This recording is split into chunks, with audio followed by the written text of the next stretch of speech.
पाकिस्तान के लिए मुस्कुराहट वापस लाना जीत के साथ, और जो इतना बड़ा गैम्बल लिया था, रीयूज्ड पिच और 3 स्पिनर, खौफ तो नहीं था कि बैकफायर कर जाएगा? देखिए, आई थिंक पाकिस्तान क्रिकेट के लिए बहुत ज़रूरी थी ये विन। हमने पहले ही बात की थी कि एक्सेप्टेबल नहीं है कि पाकिस्तान क्रिकेट की जो रिज़ल्ट्स रहे थे रीसेंट पास में, लेकिन रिलीफ है। आई थिंक चाहे आप क्रिकेटर्स से पूछें, फ़ैन से पूछें, इवन जो क्रिकेट फॉलो करते हैं आप उनसे पूछें, आई थिंक पाकिस्तान क्रिकेट के लिए विन बहुत ज़रूरी थी। सेकेंडली, शायद भाई आई डोंट थिंक कि स्पेशली जब से मैं आया हूँ हमें रिस्क लेने में कोई प्रॉब्लम हुई। हमने हमेशा कोशिश की है कि हम वो क्रिकेट खेलें जिसमें रिज़ल्ट्स आएँ। कुछ मैचेस हम उसमें मैचेस काफ़ी हारे भी हैं उसमें, बट कोशिश ये है कि किस तरीके से हम वो क्रिकेट खेल सकते हैं जो हर जगह ऐसी टीम बने जो हर जगह रिज़ल्ट्स निकाल सके। तो ये एक अच्छा स्टार्ट था। आई थिंक बैट्समैन और बॉलर्स का जो मैंने पहले भी बात की थी, जो पार्टनरशिप थी पहली फर्स्ट इनिंग्स की, उसका मिलावट था, और आई थिंक रिज़ल्ट भी फिर हमारे सामने था। अस्सलामुअलैकुम शान, सबसे पहले बहुत मुबारक विक्ट्री की। शान, फाइनली 20 विकेट्स फॉर बॉलर्स, तो क्या समझते हैं कि फाइनली हमने फार्मूला कहीं ना कहीं सॉर्ट आउट किया है होम पे टेस्ट मैचेस जीतने का, स्पिनर्स के साथ और इन विकेट्स के साथ? देखें, एक लंबा प्रोसेस है, ये एक लंबी जर्नी है। ये ओवरनाइट, जिस तरीके से हमने हार में भी कहा था कि ओवरनाइट ठीक नहीं होगी, तो जीत में भी अभी सेम मेरा आंसर होगा कि ये ओवरनाइट ठीक नहीं होगी।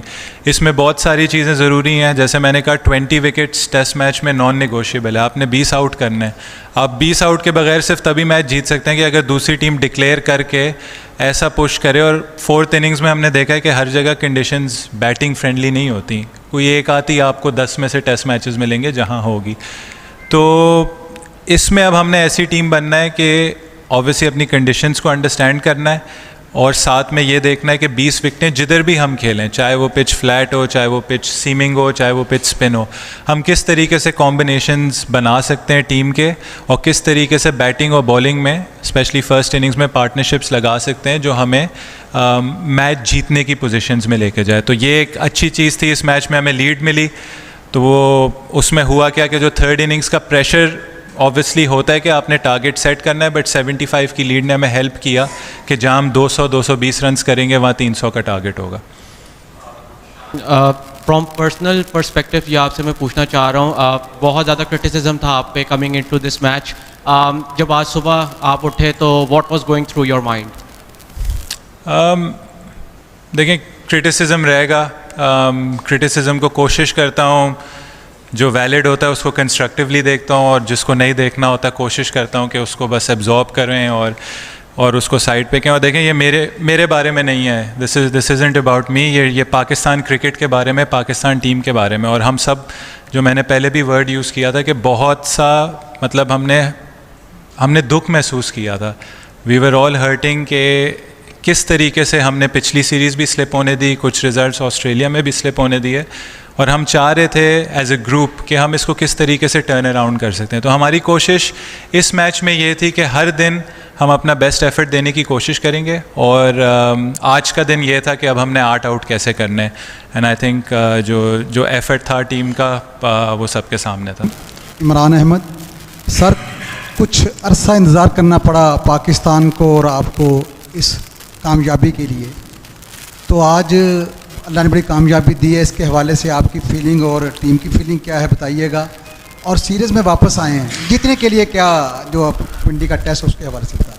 सर, मेरा आंसर फिर सेम है कि ये मेरी फीलिंग जो भी हो, आई थिंक सबसे इम्पॉर्टेंट चीज़ थी कि पाकिस्तान के लिए इधर विन आई है। इससे बड़ी बात नहीं हो सकती कि एक तो आप अपने मुल्क के लिए खेल रहे हो, फिर आपका मुल्क मैच जीत रहा है। आई थिंक हम सब के लिए बहुत इंपॉर्टेंट थी। आप किसी भी स्टेक होल्डर से पूछेंगे पाकिस्तान क्रिकेट के लिए, आई थिंक ये वो जीत थी जो हम सब कह रहे थे कि हमें ज़रूरत है इस वक्त इस जीत की। तो उस सेंस में बहुत खुशी है। और देखें, सीरीज़ अब 1-1 से बराबर है। हमने अपने आप को चांस दिया है। पिंडी जाएंगे, कंडीशंस देखेंगे और बेस्ट पॉसिबल प्लेइंग 11 उतारने की कोशिश करेंगे, और कोशिश करेंगे जिस तरीके से लड़कों ने इधर परफॉर्मेंस दी है उसको वापस रिपीट करें इंशाल्लाह। शान भाई, आप हमेशा हमने देखा कि पाकिस्तान फास्ट बॉलर्स के साथ मैदान में जाता था और आप भी सीमर्स को ज़्यादा प्रायोरिटी देते थे, तो अचानक इतना बड़ा फैसला ड्यूरिंग द सीरीज़ के हमने शाहीन और नसीम जैसे हमारे प्राइम जो बॉलर्स हैं उनको ड्रॉप करके स्पिनर्स के साथ फैसला किया था, तो इस फैसले के पीछे क्या रीज़न्स थी और आपका इसमें कितना इनपुट शामिल था? देखें, आई थिंक जब सिलेक्शन कमेटी आई थी नई, हम सब साथ बैठे थे, तो हम सब का एक ही कंसर्न था जो पिछले मैच में हम पूरा नहीं कर सके और जो हम समझे कि हमने 20 विकेटें मेरे टेन्योर में सिर्फ मेलबर्न में ली थी। तो अब वही सवाल था कि हमने देखें टेस्ट मैच जीतने के लिए 20 आउट करने हैं, तो हमने कंडीशंस को देखते हुए हमने देखा कि 20 आउट किस तरीके से किए जाएंगे। तो हमें उसमें नज़र आया कि अगर हम यूज पिच पे खेलते हैं, स्पिनर्स को एडवांटेज देते हैं, और वही चीज़ कि why not try something different. जब एक चीज़ काम नहीं कर रही तो कभी कभार बेहतर होता है आप अपने दूसरे ऑल्टरनेटिव को देखें। और देखें, आपको क्रेडिट देना होगा नोमान और साजिद को, जिस तरीके से वो वापस आए हैं, कम बैक किया। ऐसा लग रहा था 2 सीजन कैंपेनर्स पाकिस्तान के लिए बॉलिंग कर रहे हैं। तो ये चीज़ें हमें, जैसे शाहिद भाई ने पहले क्वेश्चन में बोला था, ये रिस्क लेने पड़ेंगे। टेस्ट मैच का देखें असूल है 20 आउट करने, 20 आउट कैसे करने हैं, चाहे वो हम टर्नर पे करें, चाहे वो हम सीमर पे करें या फ्लैट पिच पे करें।